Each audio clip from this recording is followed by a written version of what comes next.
Movements for racial justice and the environment have been major themes around the world, but Jackson, Mississippi has become a city at the intersection of both issues.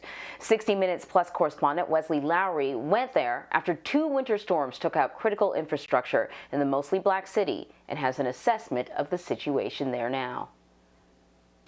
The city's sprawling infrastructure has been crumbling for decades, leaving its 160,000 residents, more than 80% of whom are black, to contend with burst pipes and advisories warning them to boil their water before using it to cook with, wash their hands, or brush their teeth.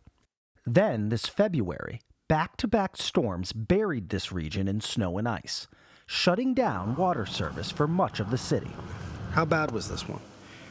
This was one of the worst. In the central part of Mississippi, we don't get a lot of cold weather.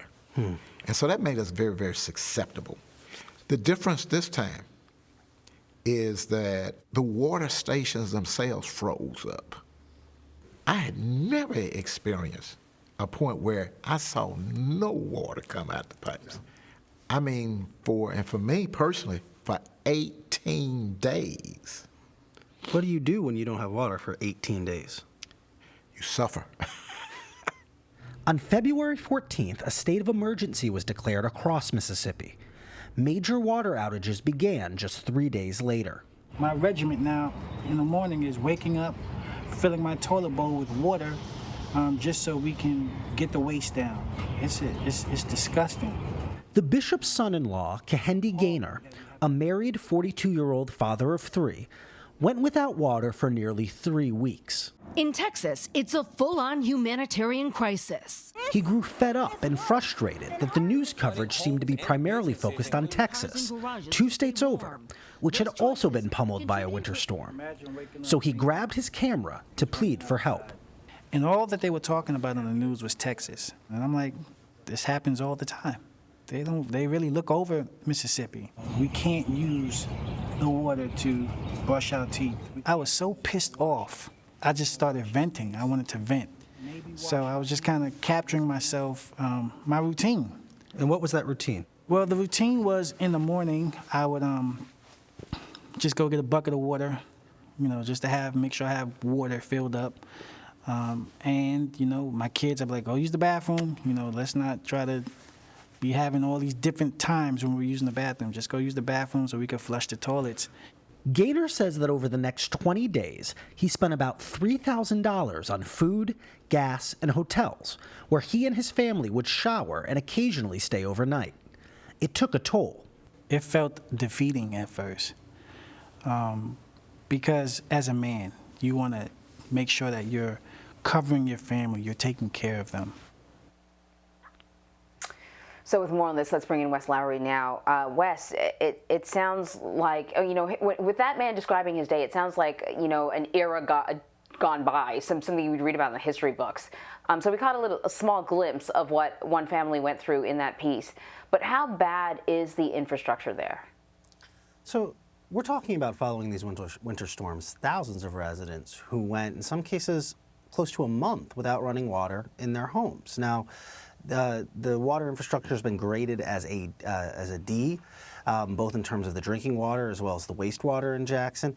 But let's be clear, this is not a Jackson issue. This is an American issue. This is something that plays out in cities across the country with aging infrastructure, with shrunk tax bases.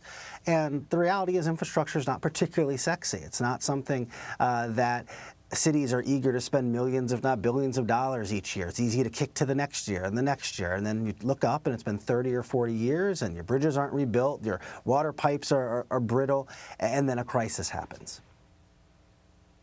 Yeah, aging infrastructure is an issue across the country, but I think what we have seen time and time again is often where we see dangerously aging infrastructure, it's in minority communities. So I want to ask you what the situation is there. What communities are impacted the most by these infrastructure issues? Of course. When we talk to national experts on this, they said the leading indicator of whether or not you're going to have clean, potable water in the United States of America. The thing with the most correlation is whether or not you're a Black American or not. There are millions of Black Americans across the country because of where they live, and we have to remember that where certain groups of people live is not a coincidence. Necessarily. You have years, decades, centuries of policies that place people in certain places, restrict them from others, and there is still impact from that. When we look at the Jackson story, for example, South Jackson was the place that went the longest without water. Now, South Jackson is a lower economic part of the city. Now, most of Jackson is white, is Black, but this is a extremely Black, extremely poor part of the city. We think and we talk about Flint, Michigan very often. And I think people sometimes make the mistake of thinking that Flint, Michigan is a one-off, that there's something uniquely bad or uniquely wrong with Flint, when in fact there are millions of Americans, millions of Black Americans across the country living in places with lead in their water, with pipes that are falling apart, with routine outages and boil alerts, that again, we know that the experts call the United States infrastructure a crisis, and we know that's a crisis where the brunt of it's being borne by Black Americans because of where Black Americans live in our cities, and not just in our cities, also in rural areas as well. Well, Wes, looking forward to your story, and at least Mississippi is not being ignored this time. Thank you very much. Thanks for having me. You can watch Wesley's full segment this Sunday on 60 Minutes Plus. It streams on the new Viacom CBS app, Paramount Plus. And speaking of Paramount Plus, you can get breaking news, live sports coverage, and thousands of episodes of your favorite TV shows all in one place. Just visit ParamountPlus.com now for a free trial.